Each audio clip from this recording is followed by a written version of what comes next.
Olá, tudo bem?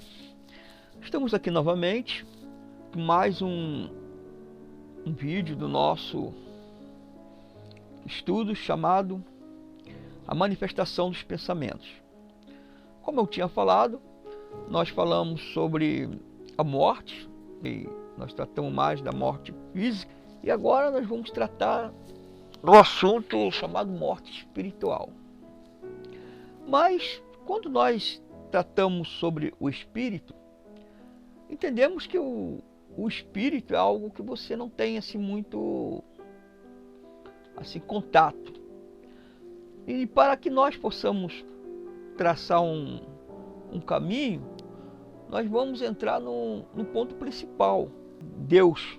A palavra de Deus diz que quando houve a criação, Deus criou o homem, Deus criou a mulher. Na segunda parte de Gênesis, ali mostra como Deus formou o homem material, pó da terra, fez uma imagem igual a ele, porque a palavra de Deus diz: façamos o homem a nossa imagem e semelhança. Então Deus moldou o homem e ali ele se tornou assim tipo uma estátua. Mas essa estátua ela não tinha vida, houve necessidade que Deus soprasse o homem nas suas narinas, aí o homem passou a ser alma vivente. Mas então a partir daí passou a ter vida. E nós entendemos que a vida ela se relaciona com o espírito, né? Vamos se relaciona com o espírito. Mas o corpo em si, né, ele tem duas características. Tanto ele pode ser somente o corpo, como também o corpo também pode estar ser relacionado à alma. Pois o corpo ele é necessário para que nós venhamos a interagir com esse ambiente em que nós estamos colocados. E a alma, ela se refere à nossa mente, a nós mesmos, ao nosso psique, a nossa realidade física. Então, o espírito é o que vivifica essas duas partes, alma e espírito. As outras religiões têm um entendimento diferente da Bíblia. Então a gente tem que realmente até fazer um paralelo para você poder entender todas as coisas relacionadas a isso. Temos como nós falamos assim, uma tricotomia: corpo, soma, alma, psique e espírito, que é o ruar, o fôlego de vida dado por Deus. Então nós temos essa compreensão, né, sobre todas essas coisas. Mas vamos tocar mais em relacionamento à Bíblia, né, o nosso, né, de visão espiritual. Apesar que outras denominações elas têm um entendimento um pouco diferente. O protestante fechou em um ponto e os católicos fecharam em outro. Então há uma diferenciação um pouco distinta sobre isso. Mas o ponto principal que nós temos que falar é que o que vem a ser a morte. A morte espiritual, ela passa a existir no momento em que você esteja vivo. Né? No momento que você esteja vivo. Então, a Bíblia fala que todos nós morremos. Né? Todos nós morremos. Mas o que vem a ser isso? Vem a ser que ali no Jardim do Éden, né, quando Deus criou todas as coisas, ele deu uma ordenança para o homem e para a mulher. Pois ele disse, poderás comer de toda árvore que tem no jardim, tudo, semente, tudo vocês poderiam comer. Mas a árvore do conhecimento do bem e do mal, dela não podem comer, porque no dia que comer, morrereis. Então, entende-se que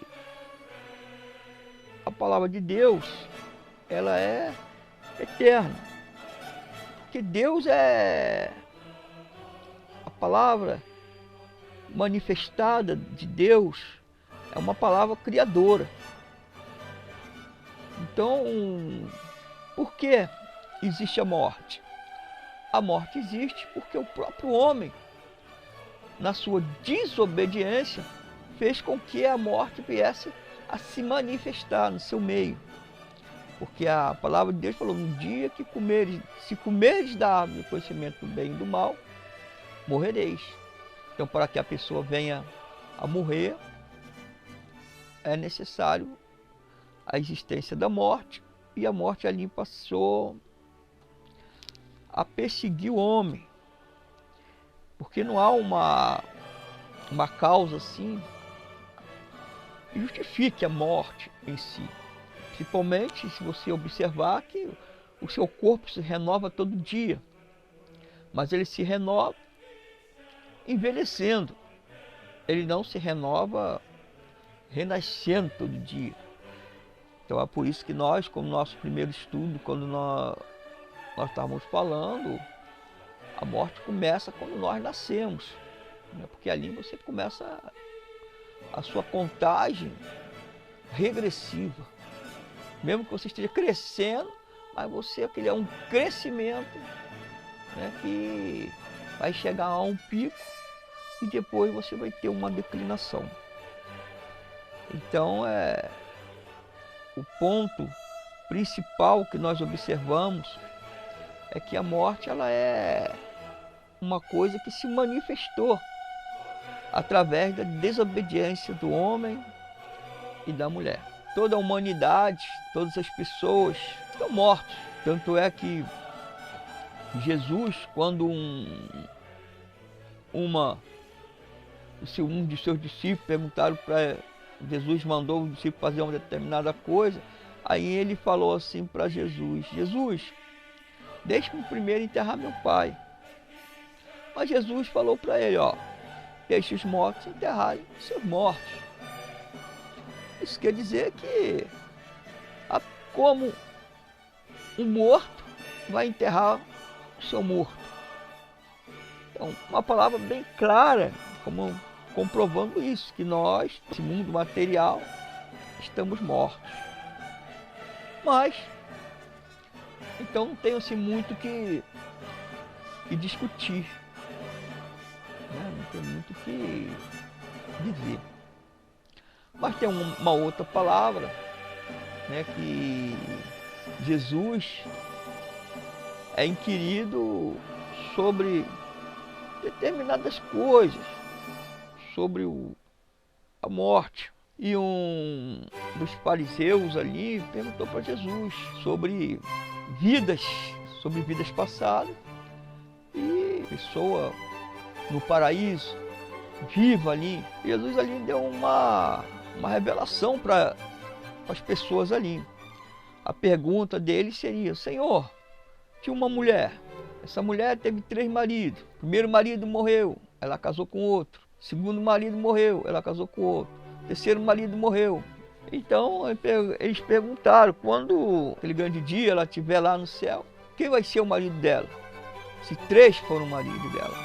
Então Jesus respondeu para eles que erraste muito, porque Jesus falava que no céu não se casarão e não se darão em casamento. E também Jesus falou que uma coisa interessante, que para Deus todos nós estamos vivos, porque Deus diz assim, eu sou o Deus de Abraão, Isaac e Jacó. E como ele fala essa palavra, tanto Abraão como Isaac e Jacó estão assim, na nossa visão, mortos. Então, nós entendemos que há um contexto muito interessante. Nós vamos só nos ater ao contexto bíblico que nos dá essa ideia principal. E Jesus ele veio totalmente para quebrar todas as barreiras da morte. Jesus veio, e ali nós temos a história de Lázaro, que veio a morrer e ficou ali 4 dias sepultado.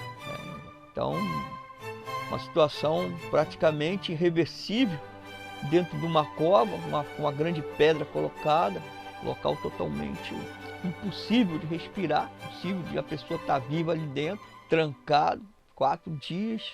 Tiveram as testemunhas que ele esteve doente e ali veio a falecer. E Jesus só apareceu ali na casa de Lázaro depois de 4 dias. Tanto é que ele foi contestado por Marta, as pessoas, porque ele não se apressou para socorrer o amigo que ele tanto amava, Lázaro. Então nós entendemos que ali não pôde segurar Lázaro ali na sepultura, pois Jesus chamou Lázaro e Lázaro se levantou.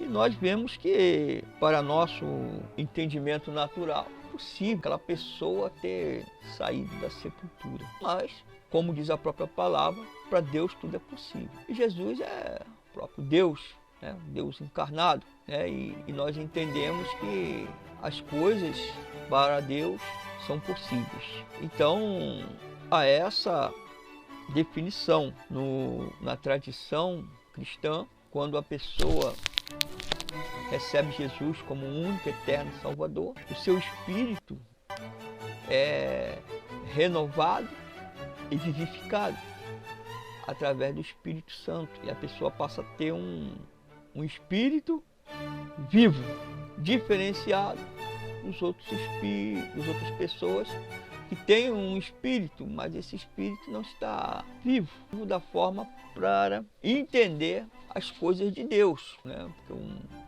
é um espírito que vive no mundo, que entende as coisas do mundo, mas ele não entende as coisas de Deus porque as coisas de Deus estão vetadas, não consegue. Então, na nossa tradição, no nosso entendimento, através do recebimento do Espírito Santo de Deus, nosso espírito é vivificado e nós passamos a compreender as coisas de Deus. Então, esse lado espiritual, um lado mais fácil de entendimento, porque todos nós temos essas características e podemos ser vivificados no momento em que aceitamos Jesus como o único eterno Salvador. O Espírito Santo vivifica o nosso espírito e passamos a ser uma nova criatura em Cristo Jesus. Amém? Fique com Deus, que Deus nos abençoe e com certeza estaremos no nosso... Inscreva-se no nosso canal, acione aí o sininho para que quando nós tivermos um próximo vídeo, o YouTube vai estar avisando vocês, ok? Fique com Deus.